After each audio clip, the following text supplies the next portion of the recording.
So, from where are we starting again? Second question. So, how am I feeling? Pretty good. It's a lovely day.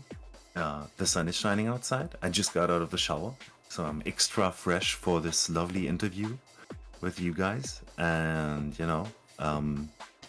might be doing a small walk outside and enjoy the evening sun. And so, pretty awesome, pretty great. So I'm known by BambooShadow. I've been using that nickname for like 20 years now already. Back in the day when I was like playing Counter-Strike and other online gaming stuff, and yeah. So I'm BambooShadow, and I'm speedrunning since like a couple of years now. Mainly Zelda games, retro stuff. That's kind of my thing.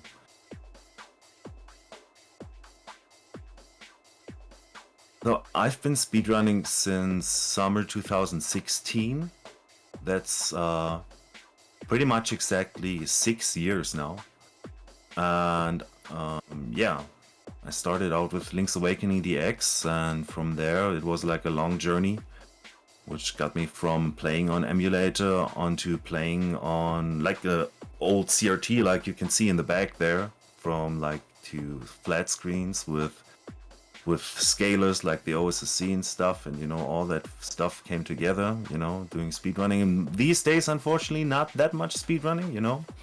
You get older and get less time, but you know, I'm still around, I'm still in the community, and yeah, maybe, you know, I can get more time for myself again to do speedrunning and streaming again.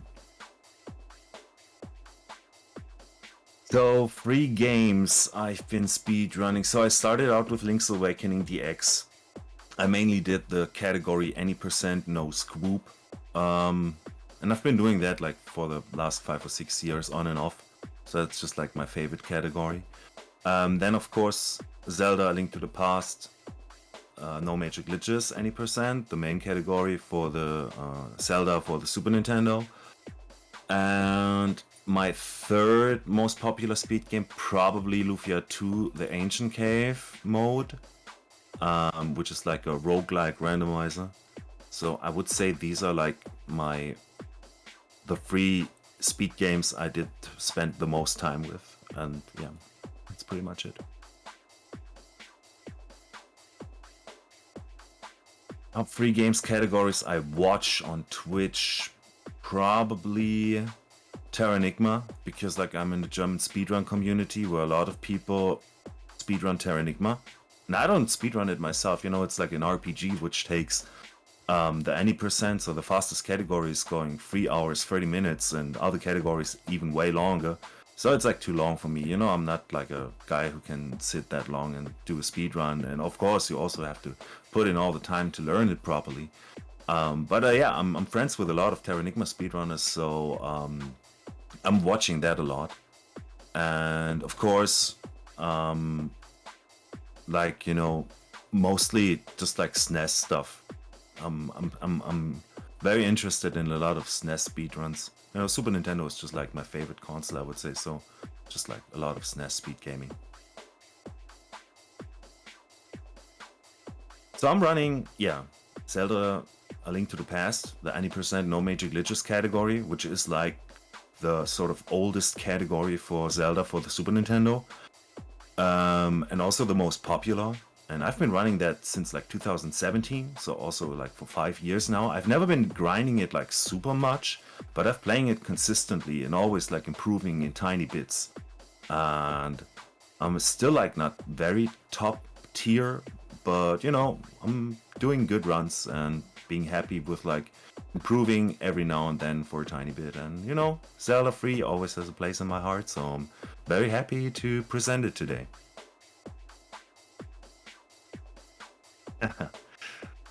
Germany, sorry.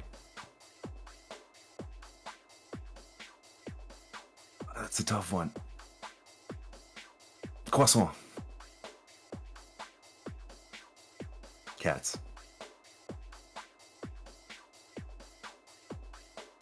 GDQ.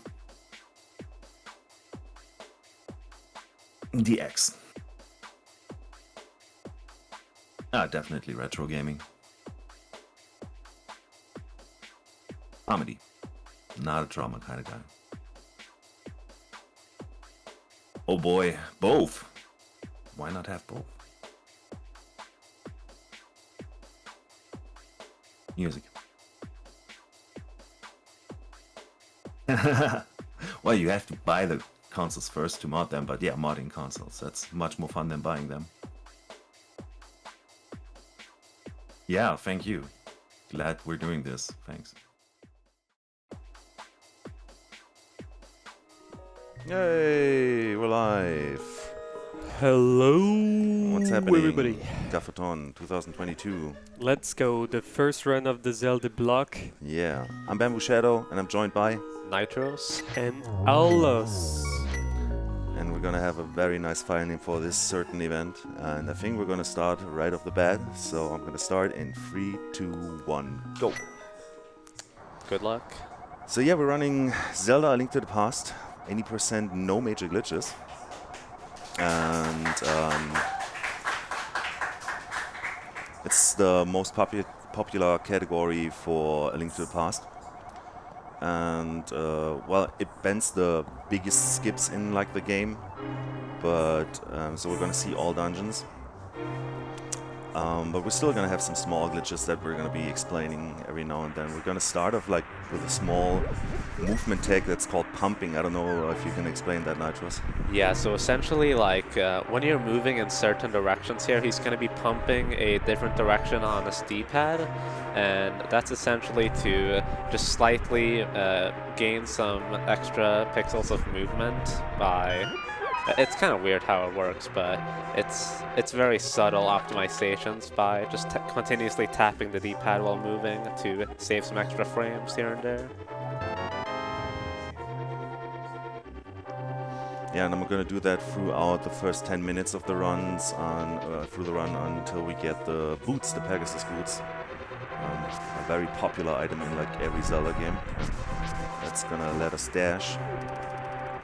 Pumping is even more important if we go up those stairs, like in front of the castle, because those slow you down a lot, and every pump is like pushing you even forward a little bit. So it's saving a little bit more on stairs, but yeah, if you're gonna see me like moving little parts to the side, then it's always because I'm like pumping. But if I can go like straight diagonally, then I'm gonna do that. So it's like small movement optimization throughout all of the run. Some nice quick kill there on the guard.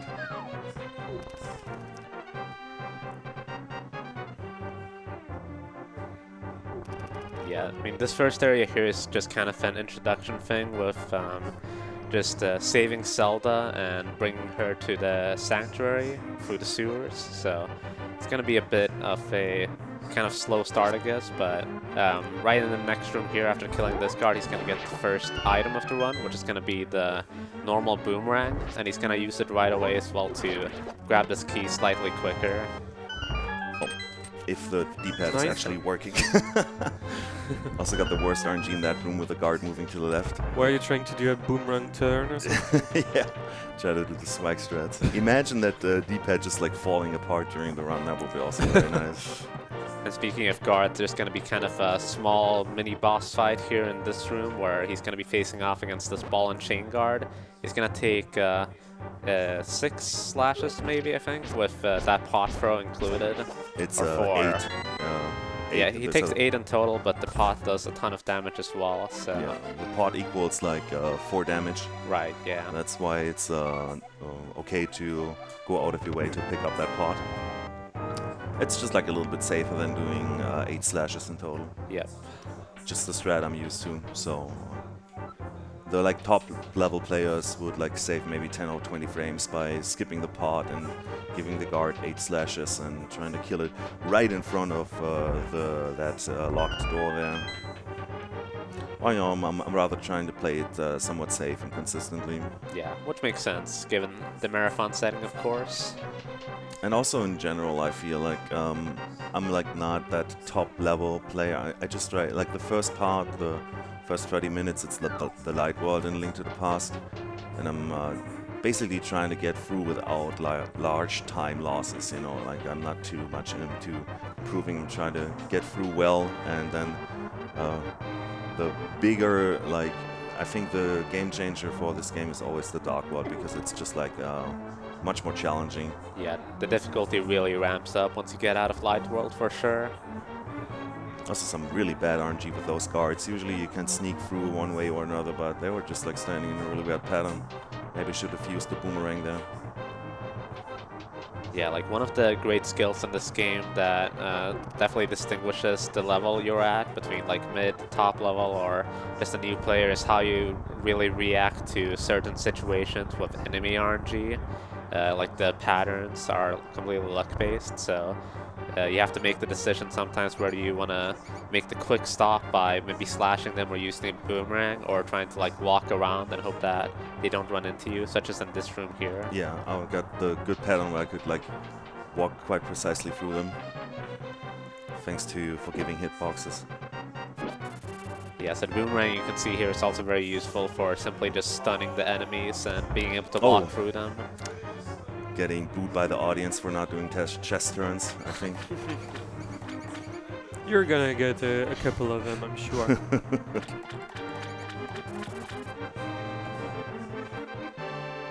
So we're gonna need the key from... Oh!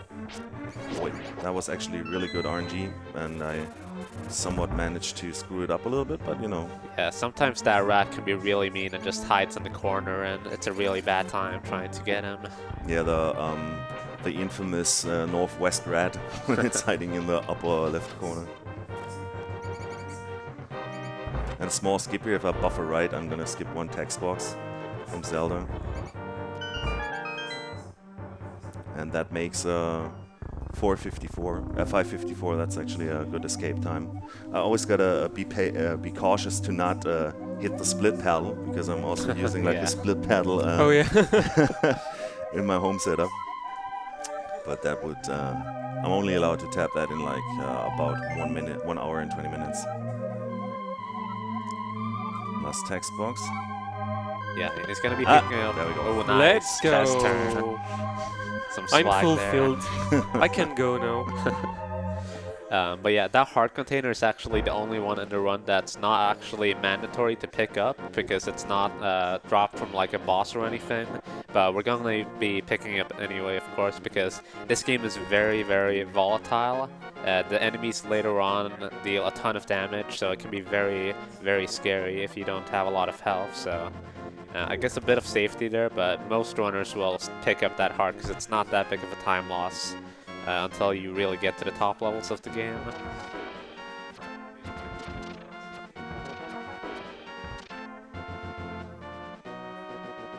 Yeah, and again here we're just like, oh, and also I forgot to say we're running any % no major glitches, no save and quit. It's like some weird sort of task that is a leftover from the times where the SDA leaderboards were prominent, that you're just not allowed to do a save and quit because it makes the run, I don't know, less linear or something. Because if you run the save and quit category, you can save and quit to Link's house, and that's like gonna warp you forward a little bit to save you some time. But that way we are seeing like the normal way a casual player would go from the so-called escape to Dungeon 1, the, what is it called? Eastern Palace. Eastern Palace, there we go. I know this game. Yeah, so this dungeon is going to be pretty simple in nature, but there's this one room coming up here, which normally has 4 skeletons, and Bamboo's going to move in a certain way in the room so that only 2 of them actually spawn, and you can just proceed after killing 2 of them, but it takes some very precise movement here, so... Oh boy. You're usually supposed to throw that pot to the right. Only 3 of them at least. Good backup strats. Yep. It's like if you try to do it as quickly as I did, sometimes you're just like right input doesn't get registered in time, or just throwing the pot at the wrong point. But luckily there's another pot really close by that you can grab to kill that guy to the right. So maybe lost like 1 second or 2 tops. You also saw him pick up that pot there with an arrow under it. Most runners will opt to do that, and that's because it's very important to manage a good number of arrows, especially in the early game here, because the first 2 bosses will take a lot of arrows in order to defeat them. So he's going to be racking up a lot of arrows throughout this dungeon before the boss fight. Gonna pump up against the upper wall here to save a couple of frames. Another small trick here. Yeah, just taking a damage boost off of that guy to be able to hit the switch. That's covered with the anti-fairies. Normally you would have to defeat all of the enemies, I believe, in the room for them to just spread out of the way, but obviously when you have the health it's much faster. And that's another reason why getting that heart container in the beginning is very nice, so that you make sure you have enough health for that trick.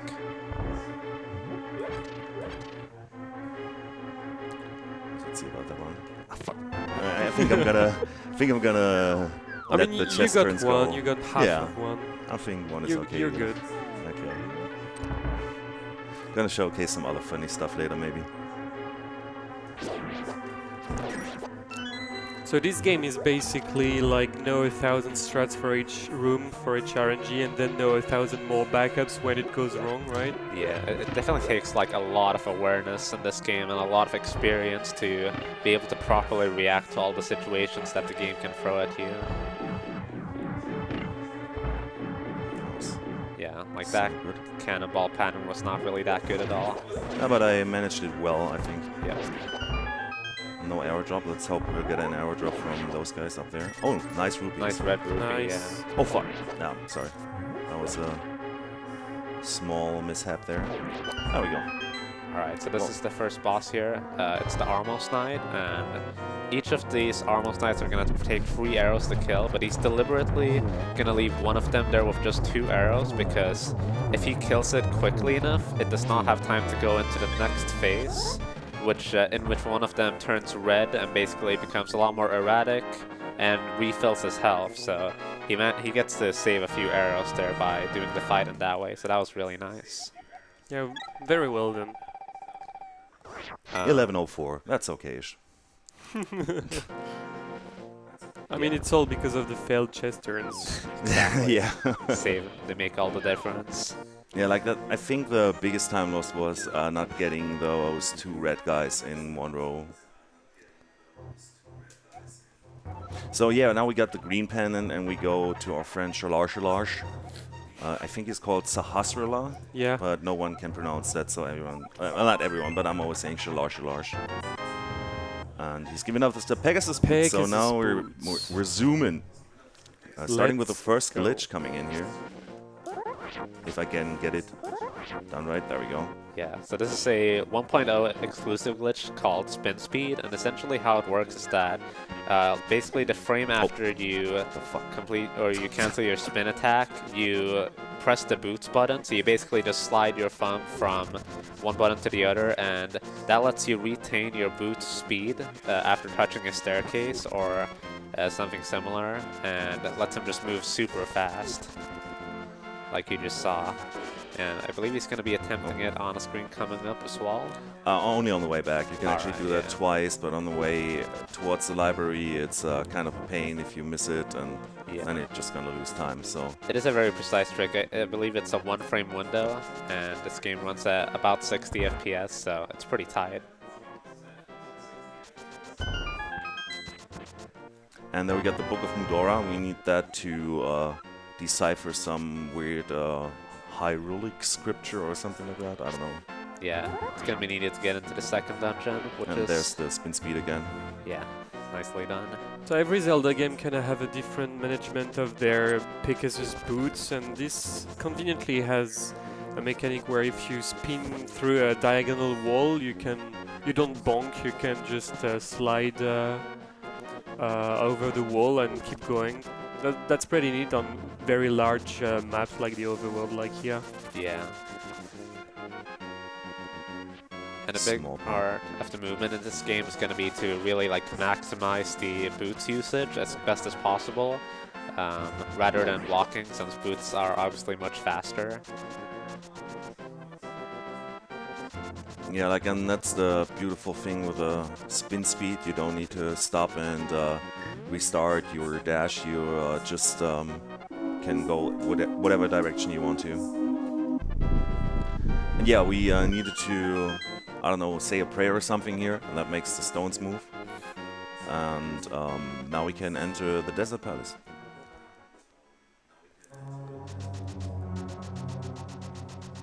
Conveniently picking up some more arrows here.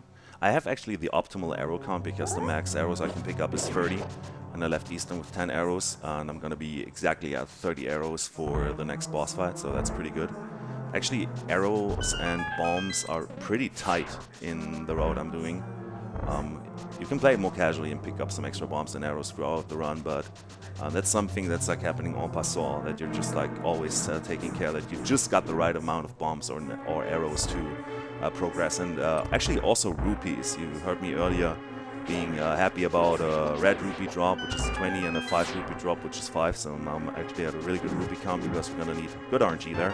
Barely making it through the cannonballs. Because we're gonna need 110 rupees for the first dungeon in the Dark World. Because there's just a monkey He was like a real motherfucker. Sorry. I mean, he is. Just trying to rip you off. We're trying to save the world, and he's ripping us off. What a guy, man. Yeah, and on this staircase coming up, we're gonna see exactly what he was talking about earlier with that pumping coming in handy, just like kind of zigzagging on the stairs to move up them much faster than usual. That's also some sort of pumping, where you just like use the way the movement of Link works to save a couple of frames every now and then. Also, I'm also always trying to not nudge too much when I enter the doors, because if you're going in like in a sloppy way, then you're losing like a couple of frames because it slows you down when you nudge at the corner of a door. So those are like the very small movement optimizations. Yeah. And like top level runners got those things like so much optimized. It's insane. You saw there he actually used the boot to dash through a key door, and that's something known as key dashing. It's actually you have to like line up. He just did it there again. You can. It only works like every 4 pixels or so, yeah. Where you're positioned. But usually chests and like other objects like torches and stuff are pretty conveniently lined up so that you can simply line up against them and have the correct lineup for a key dash like that. Yeah, now the boss Lanmo is coming up. Gonna use an audio cue to hopefully get some arrows a little bit faster into him. So I hope this is working out.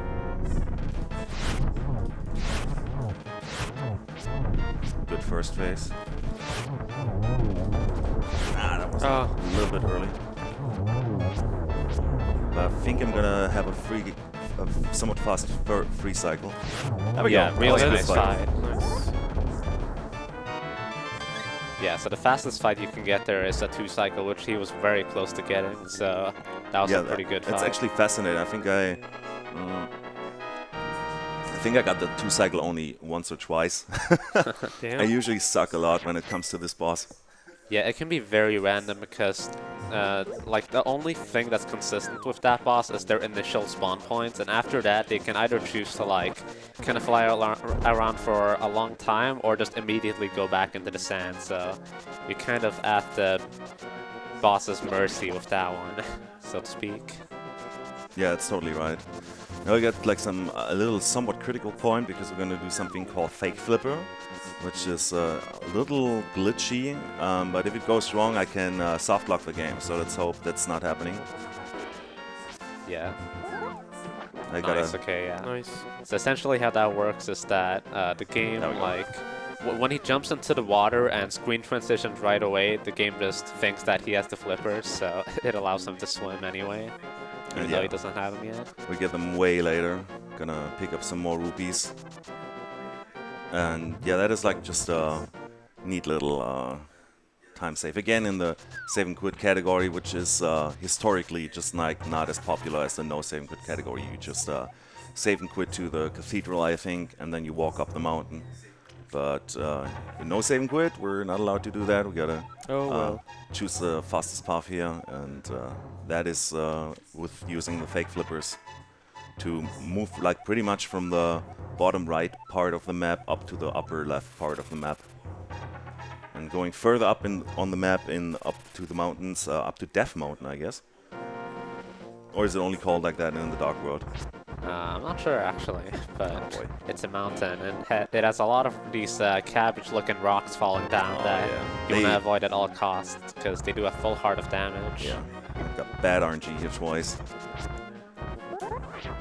Got the spin speed though. What the fuck? Get out of my way. Alright, there we go.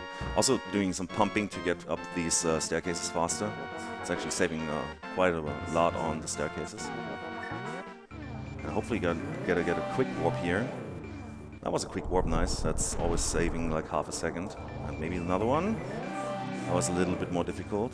No, that was a slower warp, so now you saw like the difference between a quick and a slow warp. But that section went pretty nice. I'm somewhat low health, which is like a little bit concerning. but I think it should be fine if like nothing, if that guy is not gonna be in my way. Let's see. He tried hard, but yeah, so he also obtained an item just now called the Magic Mirror, which he just saw him use. And not only does it let him kind of change into between the light world and the dark world, but it also lets you immediately go back to the start of the dungeon, which is very nice to kind of circumvent the fact that this category, of course, is no saving quit, so otherwise you would have to do a lot more backtracking. And so there he did something called an item dash with the boomerang. It's a very precise trick because you have to press like dash and boomerang and down there all on the same frame to be able to throw the boomerang down and also dash to the right. And that's gonna save time because the pegs are already down in the next room, so he doesn't have to hit the switch there. It's a neat little time save. Yeah. I do it mostly for the coffee break, because then I can rest my hands. Unfortunately, I dashed like one frame too far, and so I had to stick out my sword so the things won't hurt me. And again, using the mirror to go to the start of the dungeon. Some small pump there. Pumped a little bit too much. This room can look really nice if you do it correctly. That was a backup strat. And I'm gonna do another backup strat in this room, where I'm gonna hit the pack switch, called the bitch switch.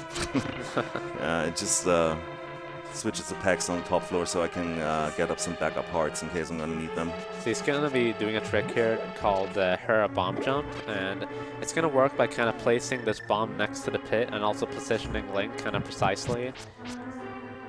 Nice, okay. Didn't even need the... You can... Oh, what the fuck? That is... Yeah, these enemies can be very scary. Okay. Nice drop though. And that's why I flipped the bitch switch. Yeah. So I can do that. The guy was also awfully close, but he usually is no problem. So if I would have died there, that would be not good. But yeah, Moldorn. Let's go. Yeah, this fight is one of the notoriously frustrating fights in the game because it's very easy to get knocked off if you don't react to his RNG properly. It's gonna take like 6 slashes or something like that to kill. So on the last phase, he's probably gonna be trying to do a dashing strat here. Nice, okay. Nice. Clean fight. If only you could jump over his head. Yeah. That would be way more convenient. Yeah, falling down there is very costly also. That was a good fight. Yeah, but on the first slash, I was really close to him. Like, I was already seeing myself get knocked in the middle pit, and that is detrimental because it takes you down 2 floors and quite some time loss. So we're still on a good pace. Yeah. And I also want to talk about like the reason why he did that bomb jump is because normally you're supposed to fall down as well from a higher floor in order to get that moon pearl. And what that item does is that you saw earlier when he went into the dark world, he got turned into like a bunny Link and he can't actually use any of his main items. But with the moon pearl, once he gets to the dark world, he retains his normal Link state. So he needs that item to progress on. And now we're gonna do some rupee manipulation, which I hope I didn't screw up by running into that guy. Yeah, it's still fine. So, yeah, now I messed it up. So usually you're not supposed to take a hit here. For whatever reason, I screwed it up. But we're gonna have a backup strat. We're gonna actually have a couple of backup strats, which is gonna cost us a couple of seconds, but it's not too bad. So usually what you want to do there is not getting hit. Kill 4 more enemies on your way to the next tree where you can pull out some rupees out of the tree, because like, I don't know, that's obviously like a Zelda thing. And if you pull a tree, kill 4 enemies, and then pull another tree, then you get like 4 red rupees, and that's 80 rupees in total, which we'll be needing. We're only gonna need 60 more, but that's the rupees we're gonna be needing for the first dungeon in the Dark World, which is coming up shortly. First making a small detour to pick up the Master Sword, which we need to smash the barrier in front of Aghanim's Tower, which is the next dungeon we're gonna enter. There are upgrades to the sword in this game, right? Yeah, and he's also going to be getting another upgrade to this actually later on in the run called the Tempered Master Sword. It's that like orange upgrade, and it's going to allow him to do even more damage, which is going to be really helpful in the late game dungeons. How many are there? There's in total, like, there's one more upgrade other than the Tempered Master Sword, which is like the golden one, but that one is not worth going out of the way to get, so we're not going to be seeing it in this run. Yeah, it's not really beneficial. Every sword upgrade actually doubles your damage, which is really nice. So now I'm, for example, one-shotting these guys if I dash through them. Yeah. And actually gotta count the enemies I'm killing here, so I'm gonna be silent for a quick moment. So I think that was one. Nice fence dash here.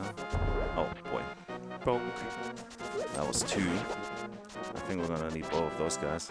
There we go. Should be fine now. There we go. So that's what it's supposed to look like. So nice little, neat little backup strat. Lost like 10 seconds or so. So not too severe. All right. So yeah, sword upgrades doubles your damage every time, and also from the Master Sword to the so-called Tempered Sword, which we're gonna pick up. I mean, we have to go not too much out of our way to pick it up, but it's just dealing so much more damage, especially on some boss fights. So it's beneficial to pick it up. Oh. Got hit there, so I'm gonna do the slower strat because I don't have sword beams.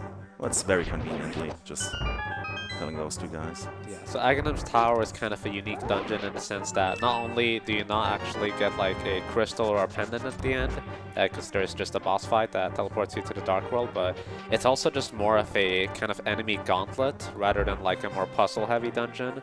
So it's going to be a lot of taking care of the enemies in the room, apart from this one, which is like a maze.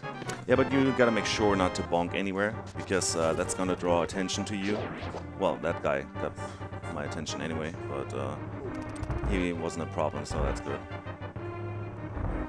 I sometimes take an intentional hit here to not have full hearts, because I want to lose actually my sword beams to make the next room after this one a little bit easier. And yeah, obviously you need to know where to go in these dark rooms. You can use the lamp to light up the torches and you'll see where to go. That was nice. Nice key dash. Also, like, you know, defending myself with a sword here. I actually don't know why I did that, because I have actually so many arrows. That was a little bit weird what I did there. Don't do that at home. Okay, we're good. Oh, the good RNG here, if that right guard is moving down. And I have a really good arrow count, like 21 arrows, that's actually awesome. Yeah, it should be good.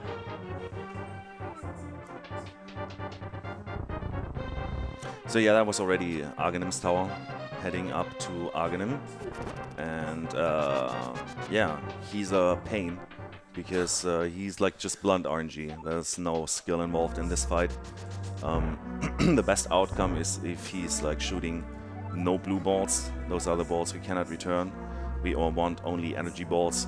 3 blue balls is average, so let's see what we'll be getting. I'm kind of infamous for getting low blue balls, which is totally wrong.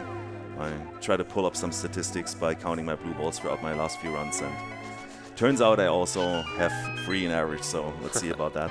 Yeah, so the way the fight works is that on he has these cycles, and on the first shot on every cycle, it's a guaranteed energy ball.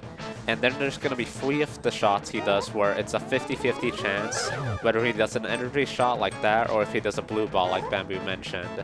Every blue ball loses about 6 seconds, I believe. So that was 1 blue ball right there. And after those 4 shots, there's going to be this big lightning attack that you cannot reflect.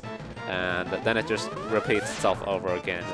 So we typically, of course, we want to have as few blue balls as possible, but he also wants to have hopefully just one or 2, because if you get 3 of them, you have to sit through an extra of those lightning cycles, which is really slow. It loses an additional 12 seconds, I believe. That was 1 blue ball, really Blue ball, nice. really nice. Yeah, Actually, some really good RNG. Also, I don't know if you heard that, for whatever reason, if you slash the door at the bottom, there's the bush sound coming. So I don't know what they did there. Yeah, like the sound when you cut the bush, you know. Yeah. And we're looking at a sub 30 light wall. That's actually pretty good for a no reset Yeah, run. really nice. Yeah, be careful or you're gonna be underestimated at the end. Well, the estimate is what is it? 140? Yeah. It's gonna be okay. But now the really quite harder part of the run starts because, like Nitroz mentioned, enemies are dealing more damage. In light world, you lose half a heart or a heart, and right in the dark world, the enemies often deal 2 hearts of damage. And we only have 7 hearts, so yeah, it's basically like back to the start, sort of. Using some spin speed there to just Welcome to the real world. Oh yeah, baby.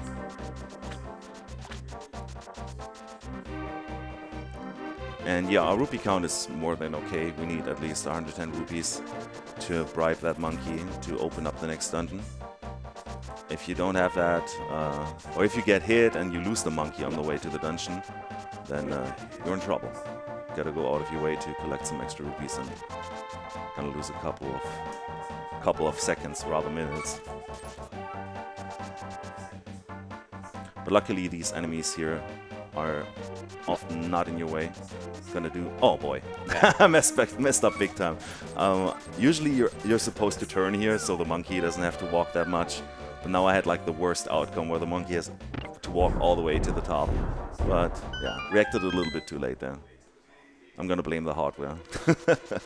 Yeah, so this is Palace of Darkness, and the beginning of the dungeon is gonna consist a lot about collecting some keys in these different parts of the dungeon, and then using the mirror to get back to the beginning. Just like this here. Yeah, I'm gonna do that a couple of times. Just because it's the fastest way to go to this room, which is called Main Hub. It's like the biggest room in the center of the dungeon. Gonna pick up another small key here. And then mirror out again. And now we're already picking up the big key. And it's really a lot more mazy. You know, the maze is... it's quite a maze if you play it casually. That's what I wanted to say. But we obviously know where to go. So gonna pick up the big key here, so we can get a quite important item throughout the run later. It's the hammer, which just lets you open up quite a couple of locations in the overworld. Yeah, and if you remember the bomb jump that he did in Tower of Hera as well, he's going to be doing kind of a similar one here to get to the hammer a little sooner than intended. And essentially you have to place the bomb at a certain vertical pixel and also align Link on another vertical position, as well as having him at a certain distance away from the bomb. So there's quite a few components that go into this, so let's see here.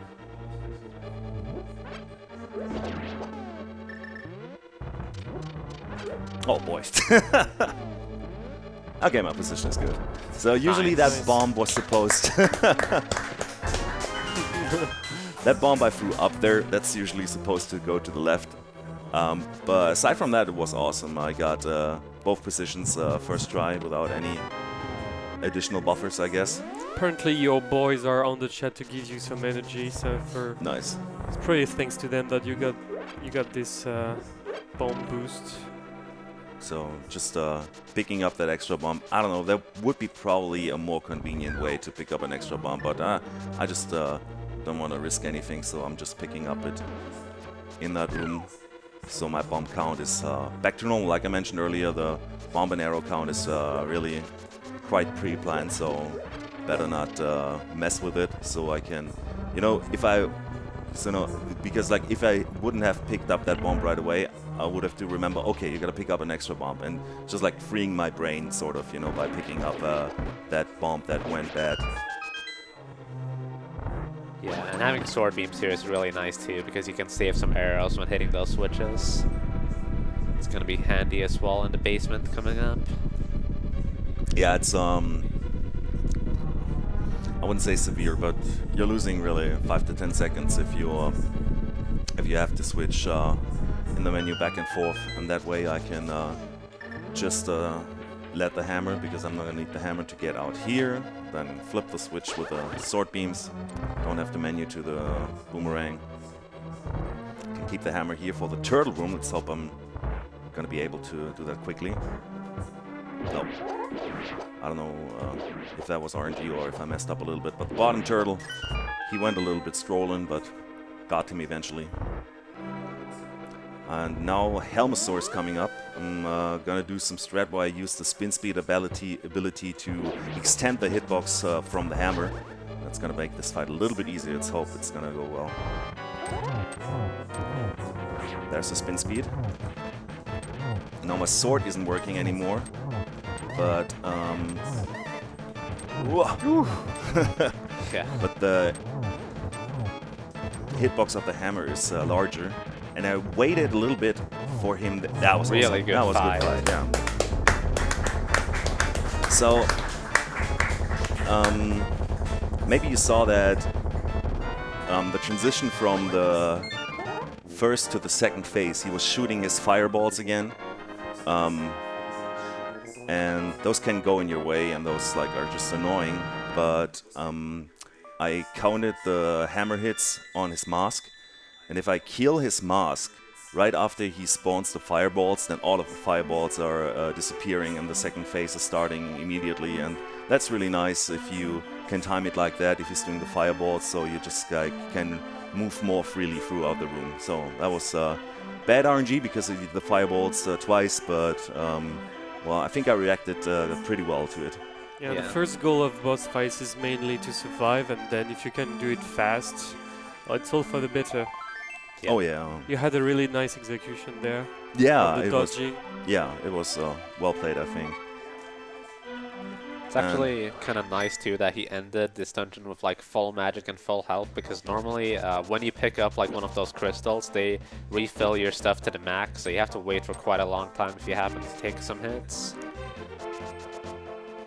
Indeed, it was nice not getting hit.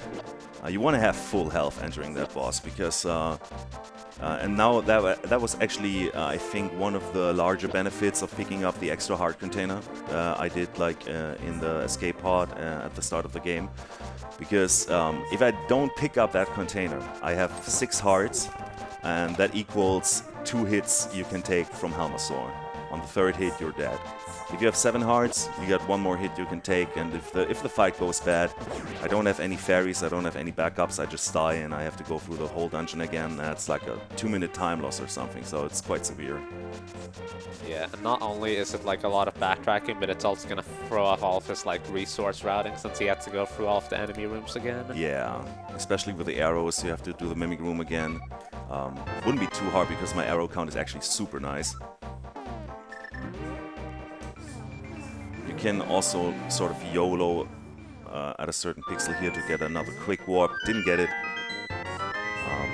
You can do like some weird setup, but I'm just trying to YOLO it, and if I get the quicker warp, then I'll take it. If not, then it's okay. So we're warping back to the light world here to well, actually it's like sort of a little trading quest, you could say. You gotta get the shovel in the dark world from that boy, and then dig in the light world at that certain position to get the flute. And the flute is not only really helpful because it lets us warp throughout the map, we also need it. It's also mandatory to enter Dungeon 6 in the dark world. And I'm gonna stand a little bit further to the left here to play the flute. So I don't know, we all called it duck. Is it really a duck, or is like the official name for that thing something different? I have no I mean, idea, pretty much looks like a duck, right? basically. So yeah, that thing can carry us around the map, and it's really nice. Yeah, and one thing that's nice in this game too is that there's all of these like different 8 warp points that you can go to, and you don't have to like do anything special to unlock them either. You just have them all right off the bat, which is really nice. Yeah, that's awesome. That's kind of a bummer in other games.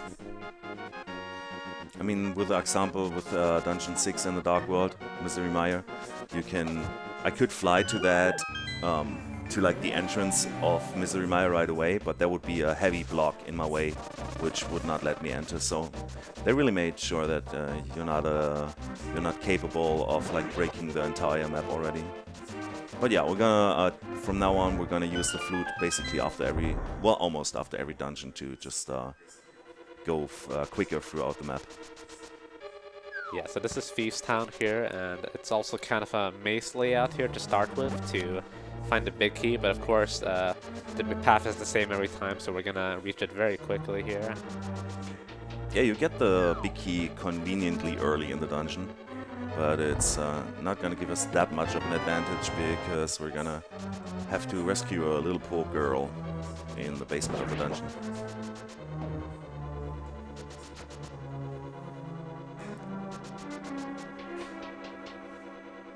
And trying to avoid some lag if you can. Yeah, a lot of this dungeon is just going to be a lot of dashing movements and trying to avoid most of the enemies here. Since obviously they do a lot of damage as well and can be quite a big setback. But we got the Hellway coming up, let's hope I get it. Oh, come on. No, didn't get it. Yeah, there's like a single pixel there, which they call the God Pixel. For good reason, because if you get good RNG, it just allows you to dash up through the whole Hellway there without getting hit at all. So it's really, really fast, but that was still quite a good backup, I would say. Yeah, it was kind of nasty. But yeah, always considering the enemy RNG. You know, if you don't get the God Pixels, you can get good RNG and get through there better, or in this case, a little bit worse. I'm going like some weird way in that room to have the timing correctly, so I can dash out of the room before, no, after the bomb explodes. Because if you dash out of the room when the bomb is hasn't exploded yet, then well, there's no light coming through in the boss room. That's actually what we did there. We broke a pit into the floor above the boss room, and we're gonna need that pit to shine some light into the boss room, because now we're gonna pick up blind. Yeah, as you mentioned earlier, the main gimmick of this dungeon is going to be to go into this basement here and find this like girl here who's in this jail cell, and he's going to be recovering her back to, well, back to the boss room, which we briefly passed by earlier to get a small key. But first we're going to get an item here. Nice dodge. He's going to get an item called the Titan's Mitts, and that's going to allow us to, I think, lift some heavier stuff. Or something. Try to pleasure aullos one more time. Oh boy, okay. That's also some way to play it. Heart count should be fine, because the next boss is actually somewhat RNG free. If you play his free phases somewhat well, he should be moving the same every time. Yeah, he feels really random when you're just like a casual player, but as long as you do the same movements and the same attacks every time, he will do the same thing as well. Oh, that for example was bad. I think I still can do it. Nope. Okay, now it's gonna be interesting. That is not good. That is not good at all. Okay, yeah. That was really, really bad. I don't know what went wrong there. I think I did let go of my. I think I did let go of the spin speed too early, and now it's actually going to be a real pain, because I think there's some hearts here somewhere. Because now I can't do that manip, because I have to enter the room from the bottom, and yeah, if it's if that's going to work out, then we might be stuck here for quite some while, because fighting that boss casually can be really annoying. So, actually, that manipulation is quite easy, so it's kind of sucks that I messed it up. But yeah, let's see if I can do it better now.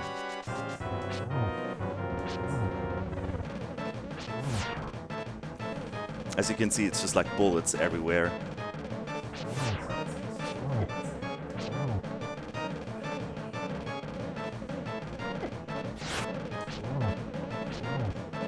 Come on, motherfucker. There we go. Ooh. Nice. Again, surviving with one heart. Such a good design, this boss. Yeah. So he's actually super easy, and one of the easier bosses. Like, I'm surprised I messed up the easy boss fights. Well, we're gonna get some more difficult boss fights later in the run. But aside from the death, it's really not doing anything at all about the time loss. And I don't think even that much, maybe like 1.5 minutes.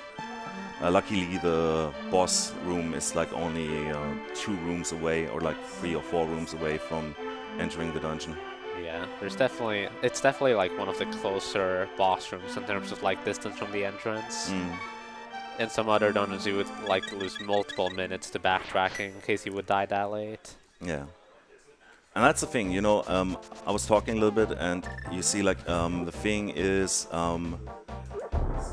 it's always good to stay focused, even for like for the easy things, you know. So that's the lesson to learn here, I think. Yeah, he's picking up that rupee chest there with the 300. He's gonna get some rupees later as well, I'm pretty sure, to actually buy the flippers for real, because we're gonna need it to get into Ice Palace later on. So he's gonna be buying it from Sora later on.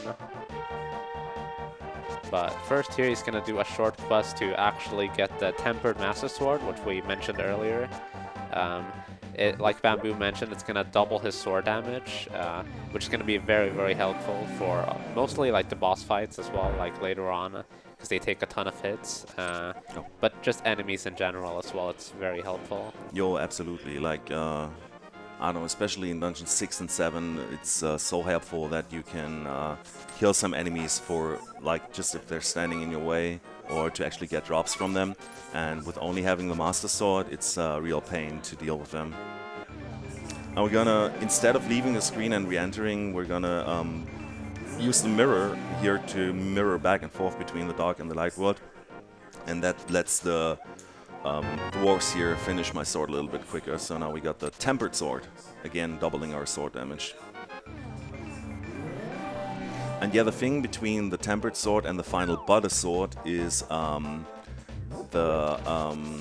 so the Tempered Sword does like a normal slash does 4 damage, and the spin slash does 8 damage. And the Butter Sword, for the Butter Sword, a normal slash does 8 damage, but a spin slash also only does 8 damage. So with a Butter Sword, with a final sword, the spin slash is basically useless, because it does the same amount of damage as a normal hit, a normal slash from the sword. So yeah, aside from also having to go out of your way to pick it up, it's really not that beneficial. And yeah, here he doesn't have to use the fast traveling fluid for this dungeon, because it's just right nearby Thieves Town. It's gonna be Skullwoods, and it's kind of a unique dungeon because it has all of these different entrances where you can enter into the different parts of the dungeon. So it's not like really this straightforward, just a single dungeon building. Like, he's gonna be entering in multiple places to actually get through. And using the mirror here once again after the big key. Really cool dungeon design, because it's really confusing to play it casually. Yeah, but it goes by super fast in a speedrun, of course, when you know where to go.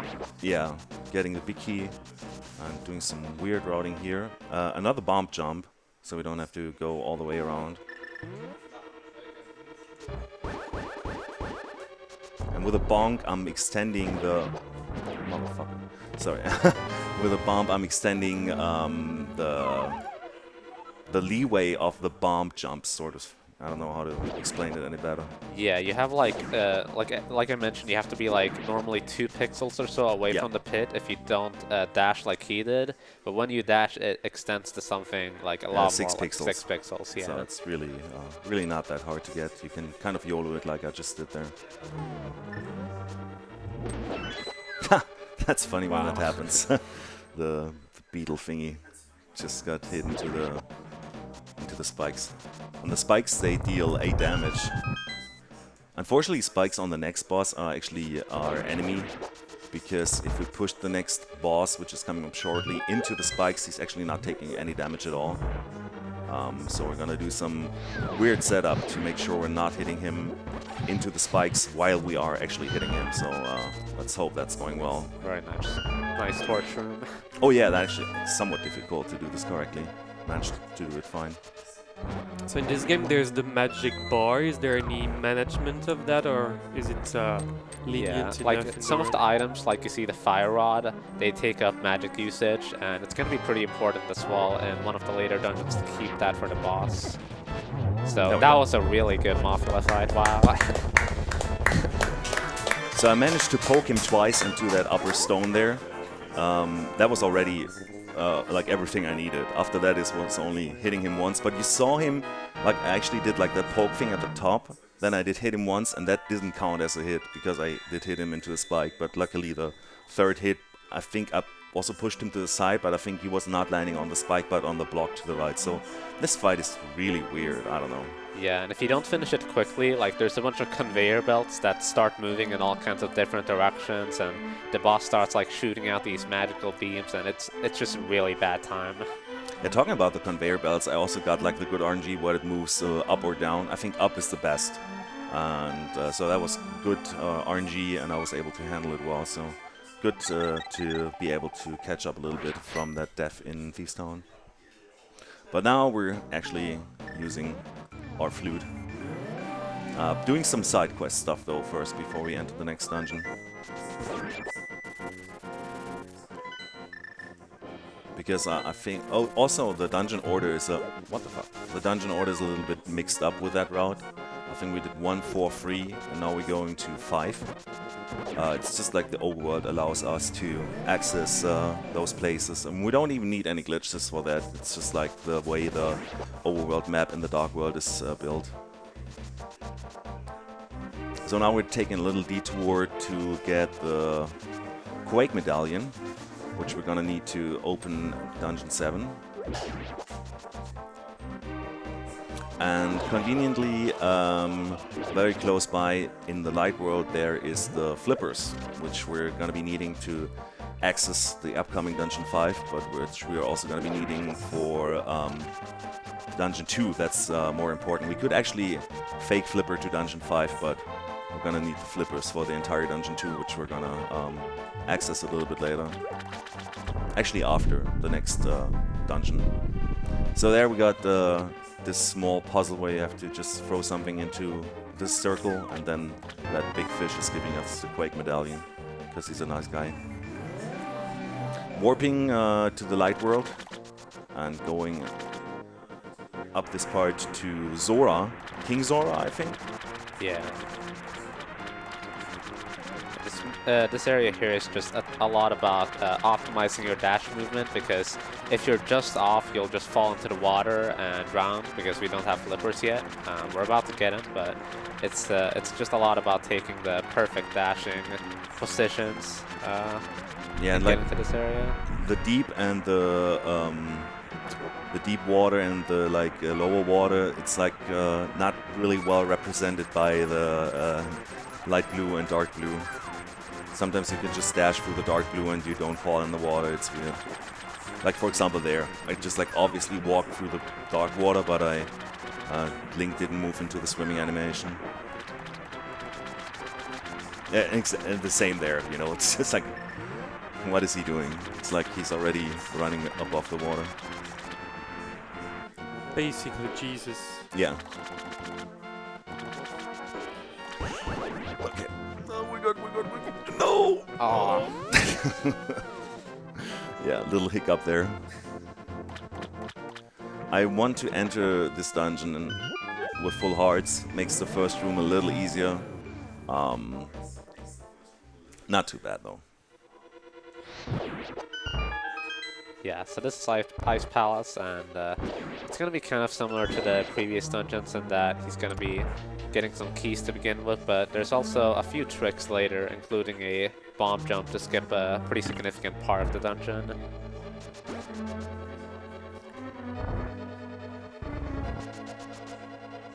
But you also asked earlier about the magic management, and for this boss in particular, it's very important to actually enter it with full magic, because you have to use the fire rod to basically like melt his outer ice wall shield thing, and you need the entire magic bar for that, because I guess the game kind of intends you to get the magic upgrade by this point, but we don't actually get it in this run. Okay, nice. Nice trick here, yeah. Hitting the switch and the floor at the same time. Also a nice quick kill here. And I got full health, which is nice, so I can kill that guy, which drops a key. And oh boy, that's not supposed to happen, but we're fine. So, bomb jump coming up.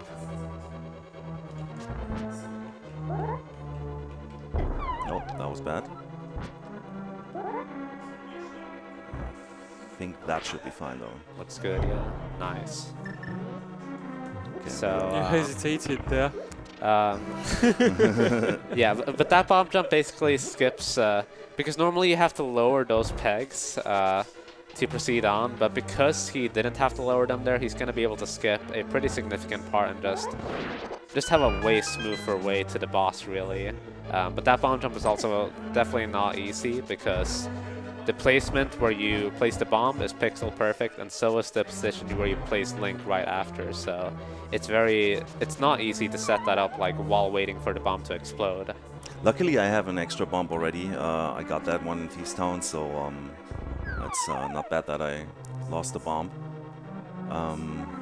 And I don't know, I was just like a little bit insecure. You actually have to be very ballsy to go into that trick and then it's working. But if you're insecure like I was, then you're failing it, you know.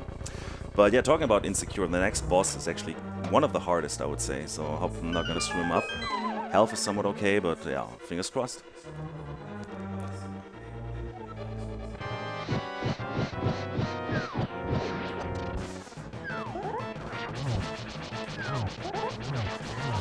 There we go. Nice fight. That was perfect. Yeah, pinning. If it goes well, it looks easy, but Yeah. it's difficult. Yeah, pinning like all three of, because that boss, like after you split the ice, it splits into these freeze parts, but right in the beginning they're like all combined or like in the same area. So he basically just pins them towards the wall there with the sword poke and a spin attack there to finish it very quickly. It's a lot harder than it actually looked there. Yeah, like it can go wrong really easily because it's also RNG on when those puffs will start moving. And I actually got good RNG where they start moving really late because I think I was a little sloppy, but gladly got saved by decent RNG. That's not trolling me. So, so far pretty well. And you guessed it, we're gonna go to the light world again. I mean, we're not getting out there without the mirror anyway, so it's non-optional to use the mirror here. And then fluting again to get the Ether medallion, which we're gonna be needing to enter Dungeon 6 later. And right after that, we're going to my most favorite dungeon. There we go, nice spin speed. Good boulders, that was nice. YOLOing through. It's good if you don't get hit here, because if you have full health at the start of the next dungeon, then you can clear the room a little easier. Oh boy. No, no, no, no, no, I shouldn't. Oh boy. Ah. Hard piece of shame. Hard piece of shame.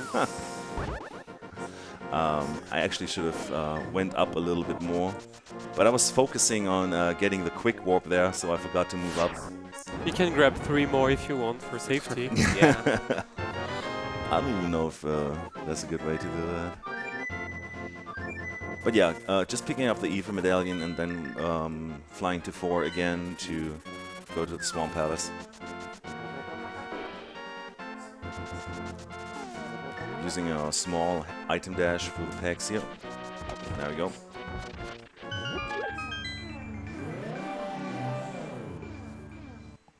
And yeah, actually entering Dungeon 2... Boy, that was bad RNG. Entering Dungeon 2 is not too difficult, but the dungeon is really long and there's not too much techie stuff happening. It's just like walking, and that's why I don't like it. Yeah, he's gonna do a small trick here where he's gonna push this block and immediately use the mirror. That's actually just gonna make the block disappear for whatever reason. But isn't that a glitch? It's a minor glitch, and so we're running no okay. major glitches, so the minor glitches are It's allowed. a young one, I see. Yeah, it's actually only working in caves, because in the dungeon you would obviously warp back to the entrance, and in the dark world you would warp from the dark world to the light world, and in the light world if you use the mirror it just like does nothing. Oh, nice, good RNG. Spawning inside the chest. That was a good clear. So yeah, that despawn thingy with a mirror, I think it's also 1.0 exclusive if I recall correctly, I don't remember. Yeah, it might be. What the fuck? Skipsy, I hate you. My friend Skipsy told me that this guy will never be in your way. But obviously he was lying. So how many versions of this game are there? Well, there's like up to 1.2, if I recall correctly. So 1.0, 1.1, and 1.2. But only really 1.0 is good for the speedrun because there's quite a few 1.0 exclusive glitches that are used. I think so too, yeah. There are spin speed and fake flippers. Those are the two tricks that come that I can think about right off the bat. And those were nerfed in later revisions, and I think also in some ports. I think the US version also already has a couple of fixes. At least spin speed. That doesn't work in the US version, and the PAL versions have maybe even more fixes in them. Getting hit here, which is like not too bad, but I shouldn't lose too many hearts, because if the boss fight goes bad, then you can die. And if I die at that boss fight, it's a lot more annoying than with blind in Thieves Town, like I earlier did. Oh, there we go. So here we're going to see the main kind of mechanic of the dungeon, which is changing the water levels to a higher level so that he can progress further. Also, don't forget to flip the crystal switch here. I guess that's one thing every one of us did wrong when they were playing it for the first time, because usually you can conveniently walk from the top room to the bottom room here. But what you gotta do is flip the crystal switch and go all the way around. So if somebody in the staff could help us, because Dinopony just screwed up and yeah, we hit can't see the game anymore. Shoutouts to Dinopony. I mean, the chat is pretty cool to watch, but I don't know if we can comment on it for another hour. You hear the game, that's enough, you know. Yeah, Right. that's true. I mean, blindfolded commentaries now. I could It's a tell new you thing. what I'm actually doing, and you could comment on that. So right now I open the chest, and I could lie and say I did chest turn, but I heard you didn't save a frame there. yeah.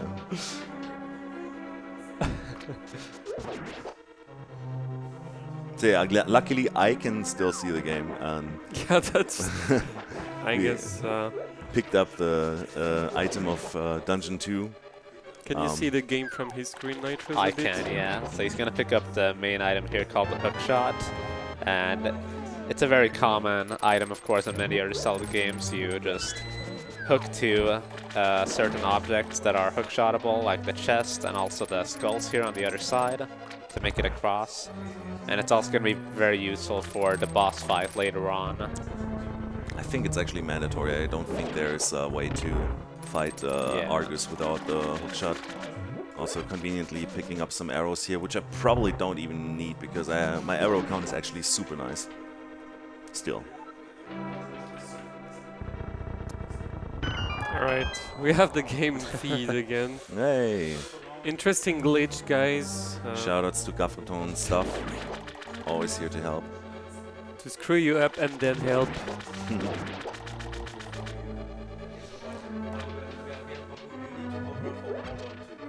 What's that? You need to hover for more down 2. Oh, okay. Well, I mean, the thing is, I lost already like about 2 minutes in Thieves Town anyway, so yeah, I'm most definitely gonna The do the hover webcam for later. the commentary is also on the overlay a little bit. Okay, I'm gonna fight the boss while they are just doing that thing. Let's hope it's gonna go well.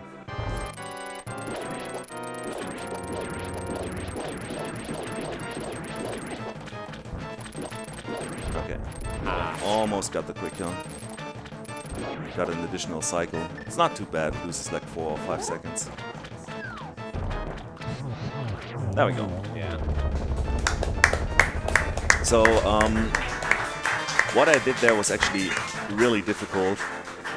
If you like hold your controller like that and then press the A and Y button at the same time, and after that the Y button in a certain rhythm, you can do what I just did and kill those little puffs that are surrounding Argus really, really fast. And if you execute that well, unlike I did, then you can save a cycle, and it's the infamous zero cycle, which is also RNG dependent. I got the good RNG, but I messed up a little bit at the end.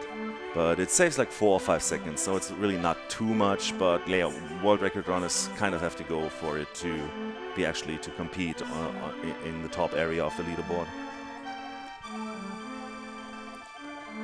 So that was Argus. Only 2 more dungeons to go in the Dark World.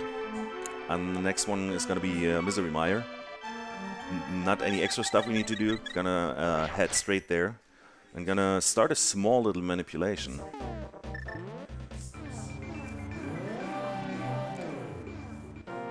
So what's your position today in the leaderboard, Bamboo? I think about 40-ish, 39 or something. That game is really popular. So I moved a little bit lower there, and that makes the duck leave at like a certain position. I don't know, Nitroz. Yeah. Can you try to? I don't know. It's explain really what it weird. is? So doing that weird like positioning manipulation is gonna set up some values in the memory, so that later on in the dungeon there's gonna be these like switches he needs to flip to change the blocks that are like either up or down, and he's gonna be able to essentially hit them from a very different position without actually hitting the switch. It's really weird, but you're gonna see it later on. It just happens. It's spooky, hence the name of the trick, spooky fire rock glitch. And Do you know how it was found? Was it past people or?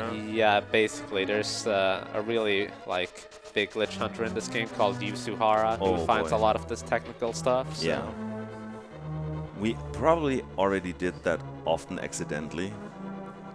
That the fire rod was just like hitting any targets he wasn't supposed to hit, but nobody really like realized that there's like some speed tech you can use out of that. And I guess Yusuhara kind of managed to figure out what's happening there, and that's why we can save like a couple of more seconds in Misery Mire now.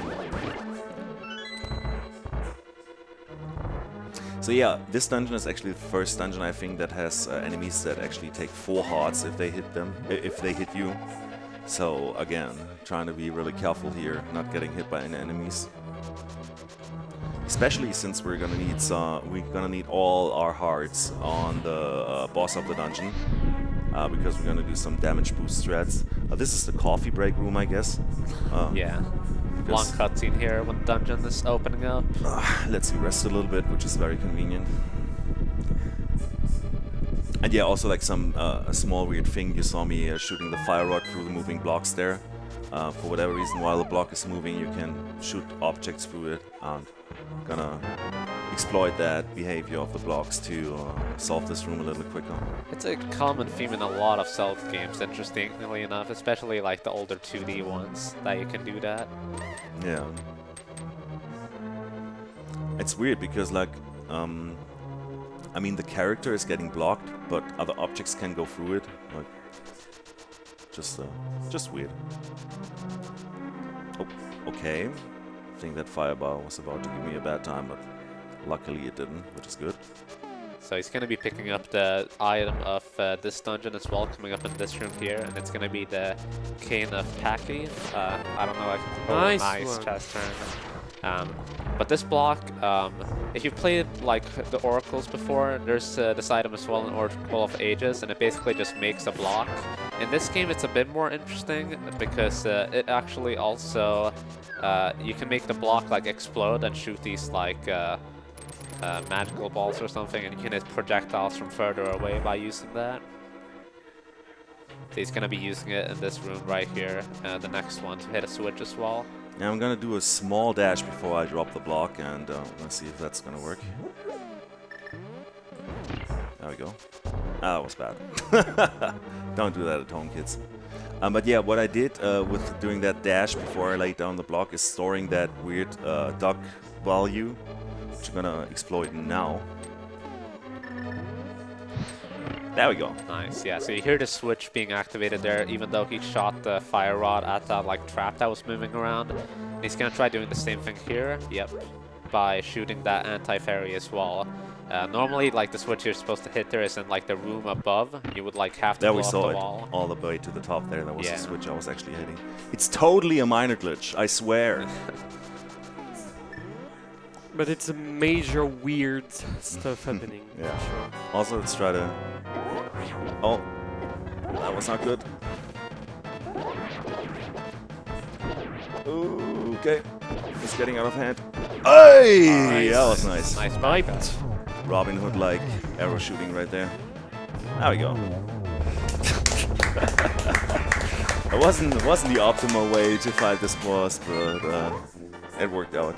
Yeah, like what you want to do there is you see like the dark green slime that's surrounding the big eye in the middle. You want to kind of take the hit from that rather than the actual eyes themselves in order to get closer to the boss and hit as many eyes as you can with the spin attacks, because the green slime does a lot less damage to Link than the eyeballs themselves. So if you get hit by the eyeballs, the fight can get out of hand really quickly. Oh yeah, that's what I was afraid of, because I messed up a little bit. I tried to do it a little too fast, and yeah, luckily I was able to not get hit by the lightning. The lightning actually only does like 2 damage, I think.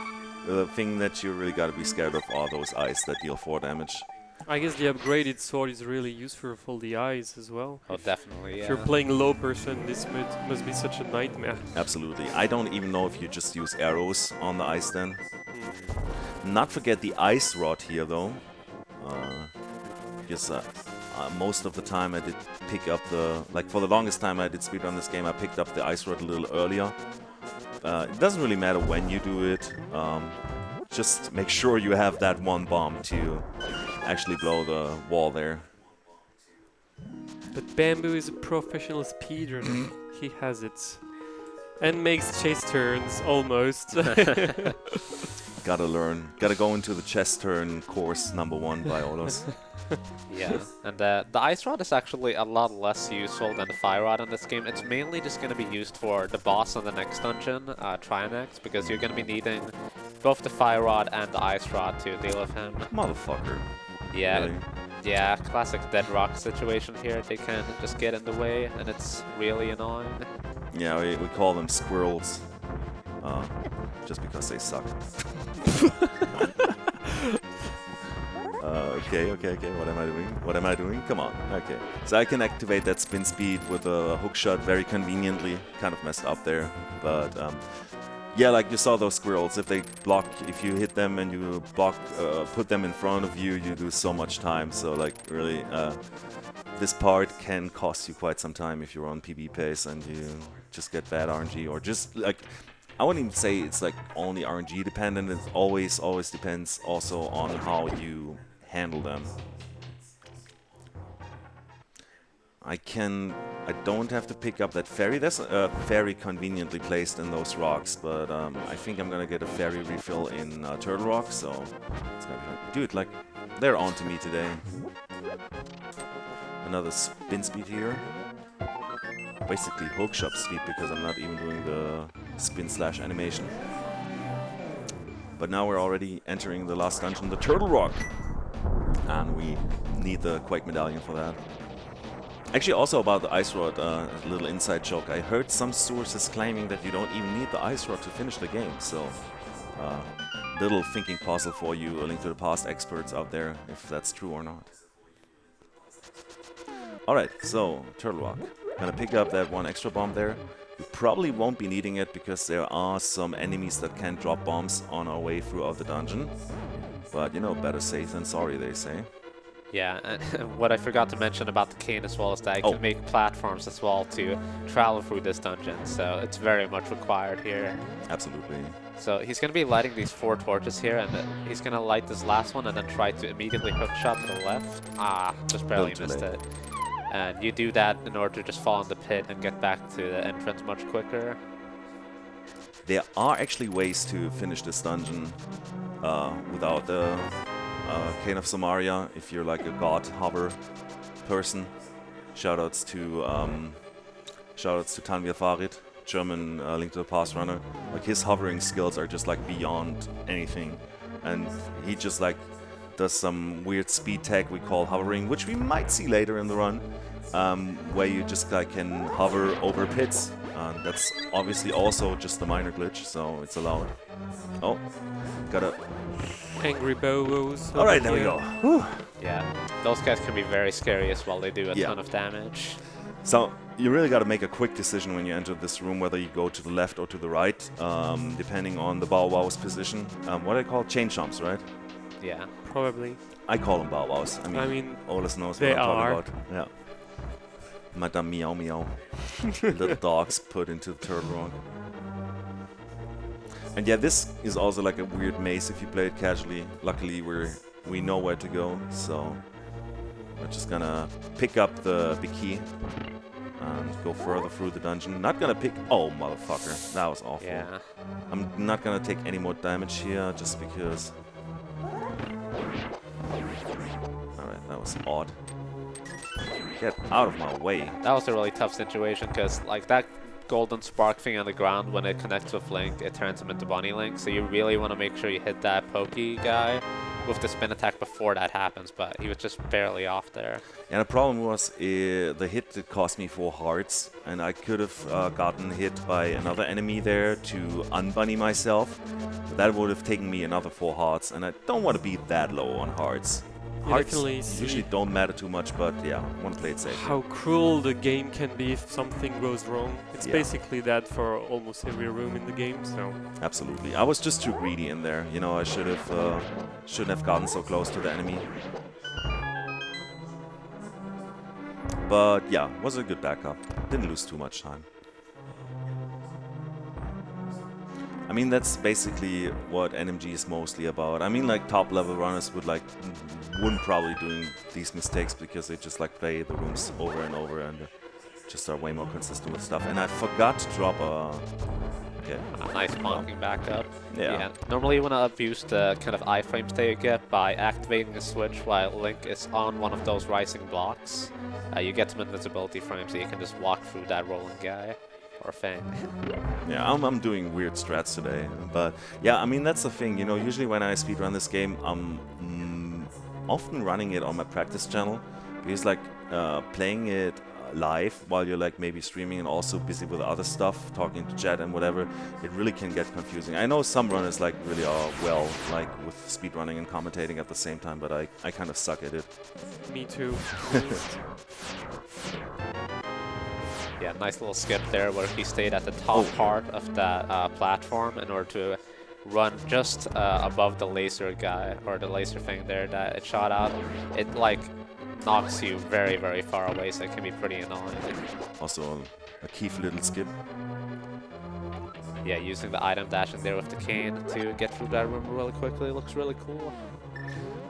I'm always singing the Ice Ice Baby song in my head when I go here, so I remember to put the ice rod, not the fire rod. So that's a boss Trinex. Yeah, so he's going to be using the ice rod as well as the sword from behind. And you see he's going to menu here before the left head died, and that's because while the left head is exploding, you can't actually open your menu, and you need the fire rod to kill the right eye. So that was a really good first phase. And let's see the second one here. Gonna get a double hit with spin attack. Really clean, yeah. That was nice. If he dies more to the top of the room, then doing the double spin slash like I did there is a little easier. So, but the first phase went really well. It's a quite consistent boss fight. The only thing that can get out of hand is if you place your ice rod and your fire rod shots not timed correctly. And the other thing is, I mean, that's obviously something you can practice and influence, but the other thing is the right head, the ice head, that can sometimes like sort of hide behind the big rocky body of Trinex, and you just can't hit it and can't access it, and then it can get a little bit annoying. But usually that boss looks frightening and does a lot of damage, but it's one of the more easier boss fights in the game, one of the most consistent ones actually. Like Blind, which I screwed up earlier, but you know, that's just what happens. I got a 1:18:40 leaving here, so that's still a good pace for our no reset run. And yeah, we got all 7 crystals, as we also quickly saw in my menu there. And we're heading straight to the final dungeon, which is conveniently placed right next to Turtle Rock. I'm standing a little lower here. Allegedly, it reduces the lag which is happening from all that animation you're seeing going on. I've never timed it, but you know, I just took smarter people's word for granted. Hopefully they didn't lie to me like Skipsy did with that one room in Swamp Palace. Shoutouts to Skipsy. Yeah, so this is Ganon's Tower, and it's, I guess, arguably the hardest dungeon in the whole run, because it's a very long dungeon with a ton of different elements. There's a lot of situations where you like need to kill a lot of enemies to proceed, and like quickly solve these puzzles here with all of the items you've collected throughout the game, really. So it's definitely like a huge test of the skill of the runner in this dungeon. Did the clicks menu correctly? Shoutouts to its clicks. Play NMG again, please, buddy. And we're gonna pick up a couple of small keys, which are also conveniently placed on our way throughout this, the basement. I mean, that's the thing in G. Oh boy, wanted to shoot that to the right. We first go through the basement and find the big key, and then we go all the way to the top and finish that dungeon. So I think it's also kind of cool that they, you know, separated those two parts of the dungeon. The basement is a lot shorter and also a lot easier. Can do a little bonk there to skip that teleport. It's just gonna teleport you back and forth and gonna lose you a couple of seconds. We got enough arrows. We need at least 18 for the next boss, which is a refight, but under harder conditions. Yeah, so yeah, the part coming up here, he's gonna be basically fighting all of the, like, throughout the dungeon, he's gonna be refighting all of the 3 Light World bosses. So first one here is the Armos Knights on Ice.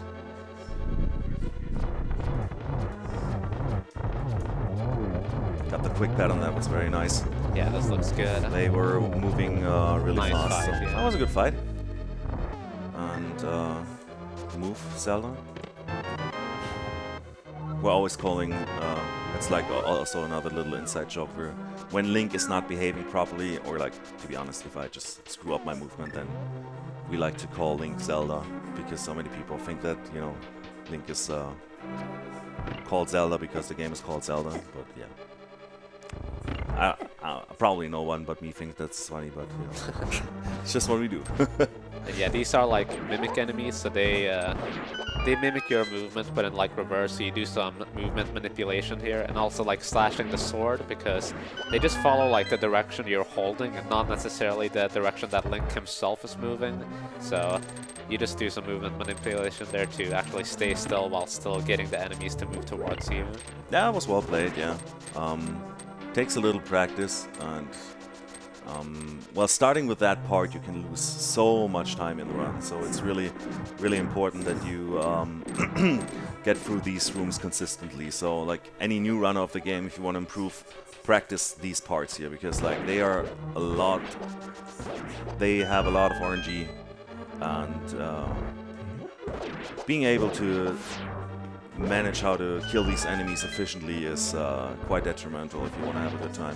Yeah, like this part he's in here is named by the community as the Gauntlet, and it's because it's all of these like rooms in a row where you have to kill all of the enemies to proceed, not counting those like eye statues, but it's very, very difficult to just react to all of the enemy movements well, so that was pretty decent Gauntlet, I would say.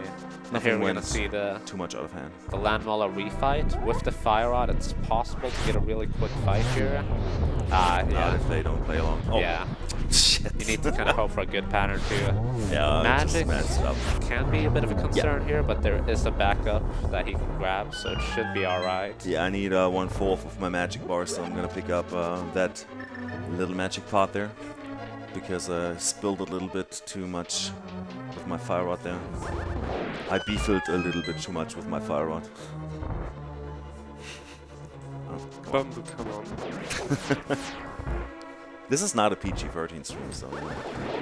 Using the canes to deal with those wizards always looks really cool. I thought it was a good taste stream, though. Or maybe I was wrong. Sorry, if you invite BambooShadow, then that's gone. I guess so. Oh. If you're really quick, then you can do some dash there. Also, really gotta take care with my magic here. If you if you're out of magic, then you gotta mirror out of the dungeon and re-enter. So that's a lot of fun. It's really slow because like you would have to do all of this basically over again from the start where you enter the middle door. But luckily he got through here. So I got 2 more room clears and then the infamous hover that we're gonna go for. Only for my beefy friend Linko. Yeah, the hover is really difficult in this game because he's basically gonna like start and stop dashes continuously on the screen. So he's gonna like change to a different grip here. Basically, the pit doesn't actually like. You have to be not using your boots for more than a frame for Link to actually fall down. And wow, Hey, really nice. let's go. That's definitely one of the hardest. Don't grips in punch the, whole the game. screen out of joy though, Bamboo. That was really impressive. So Nice. like you're not allowed to let go of the dash button for more than 1 frame at a time before you repress it again. That's what makes it really precise. And so this is Aghanim 2. He's gonna have these 2 clones of himself, and you need to reflect 6 energy balls into the main Aghanim. So you got 2 there. Also, And, there's a push in the door again. yeah. And after the first cycle there, the like real Aghanim, which is like fully green, has a chance of shooting a blue ball as well, which makes the fight really annoying like that.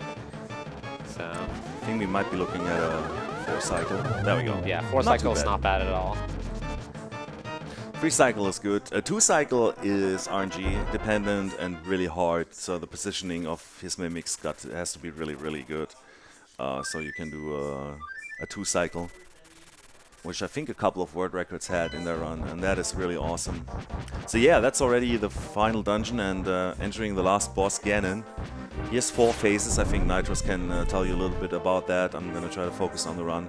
Yeah. But yeah, it's everything is pretty much pre-planned, and I'm trying to just like fight the way I'm supposed to do this. So yeah, let's go. So right away here he's gonna go for a double hit with a spin attack, recoiling after Trident there, very nice. And in this phase here he has to really make sure that he does enough damage, because in this phase here he's gonna be like having the circle of fire bats, and if you don't do enough damage he's gonna do it once more after teleporting here, but he did enough damage so he's gonna go straight into the warping phase. This phase is notoriously RNG heavy because it's luck based whether he after he warps, whether you can hit him or if he's just gonna keep warping like this here. Each warp loses like 2 seconds or something. It's a little bit of time. Yeah, it's 2. No, 1 warp. 1 warp, that's really 1 good blue RNG. ball, 1 warp.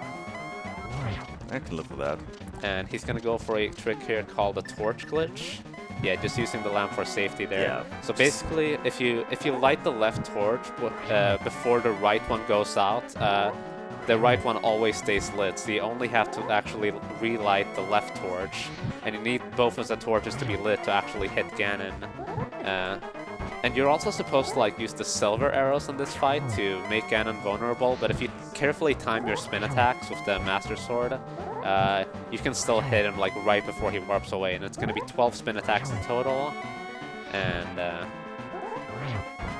yeah, we just rinse and repeat this cycle of lighting the torch and then trying to hit him 3 times per cycle here. I think that's it. There we And go. we're done. That's the run. Almost up 28. I still think it's a sub it's clicks. So yeah, shoutouts to my speedrun buddies from. Okay, just time this first. Yeah, There we go. that's, Nice. That's great the run. job. GG Bamboo. Yeah, thank you. Well, I mean, at least I'm the one who was like sub-estimated. Yeah. This, on Well, this you're weekend. banned now. Why is that? Well, you for should be sub-estimate. Oh, okay. overestimated. Yeah, I think it's But the Gaffrethon. typical Bamboo cartridge luck just carried you all the way through. Yeah. So yeah, thank you guys for doing commentary. Yep. Really helps a lot if you got some knowledge there on the couch. Well, it was all Nitroz, to be honest. Well, I was hoping you could tell us a little bit more about chess turns and all that stuff, you know? Yeah, well, I could have gone deep and spoken about it for 2 hours, but I really did not want to, you know. Yeah, you wanted us to enjoy the game a little Yeah. bit more. So yeah, that's Zelda, The Legend of Zelda, A Link to the Past, Japanese 1.0 version, the speedrun. Any percent, no save and quit, no major glitches. And yeah, thank you guys for doing the commentary. Thanks Gaffrethon for having me. PK is such a nice dude. He's not only doing like all the technical stuff around here and, you know, opening up his home for all of us this weekend. He's also like doing some really nice sausages. Not doing the biffle with those sausages, but actually preparing them in some baguettes. Like he was cooking some sausages like yesterday evening, and that's really awesome if you're like, well, being here at Gaffrethon and you're taken care of so well. So it's a blast being here. We're gonna have some more Zelda runs coming up, so looking forward to that. I think next is gonna be our very Nitroz on the couch over there. So Oh yeah. he's gonna take a quick break and then building up his Wii for another freaking Zelda game, which actually looks much quite alike Zelda: A Link to the Past. So Lots of Zelda games look like A Link to the Past. I yeah, I mean that's true, but I think FSA has like a special place regarding that. So I think we're ready to switch. Yeah, shoutouts to my German speedrun buddies, the Strugglers. Shoutouts to the whole Link to the Past community. Really a lot of great runners there. It's always nice to watch other streams and steal their strats and just to improve a little bit by every now and then. So yeah, it's a great speed game. There are also really great tutorials if you want to pick it up. Can highly recommend. Nitroz just did like a 12-hour challenge thingy on with A Link to the Past a few months ago, I guess. So I guess you know, it's a cool speed game. Enjoy it and keep enjoying Gaffrethon. See you later.